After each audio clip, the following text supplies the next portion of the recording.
ఇప్పుడు కమలాపురం రోడ్ అట పాట ఉందన్న, నేనేం రంగులు కలర్లు పోయలేదు దాంట్లో. నేనేం పెద్ద పెద్ద రంగులు చీరలు కట్టుడు, ఆ వెనక పొంటి రంగులు పెట్టుడు, ఏంటి సినిమా సెట్టు అదంతా వేయలే.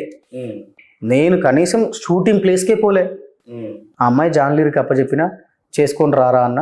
ఆ అమ్మాయి వాళ్ళని పిలిపించుకుంది, డాన్సర్లను పిలిపించుకుంది. ఆ పొలాల కొంటే అక్కడిక్కడ గుట్టల దగ్గర పాట చేసింది, పంపించింది. 30 మిలియన్లు పోలేదా? పోయిందా లేదా? పాట ట్రెండింగ్లో ఉందా లేదా? ఇన్స్టాగ్రామ్లో దగ్గర 3 నెలలు ట్రెండింగ్లో నడిచింది పాట. నడిచింది కదా. అంటే పాటలో దమ్మున్నప్పుడు పోతుంది 100%.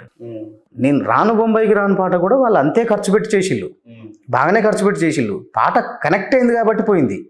కమలాపురం అనే పాటకి ఎంత ఖర్చు అయిందన్న? నాకు నేను తక్కువ ఖర్చు పెట్టినాను దానికి, వాస్తవం చెప్పాలి. ఎంత తీసుకున్నది జానలేరి? జాన్లీర్ తీసుకుంటుందన్న ఒక 40-50 వేలు తీసుకుంటుంది.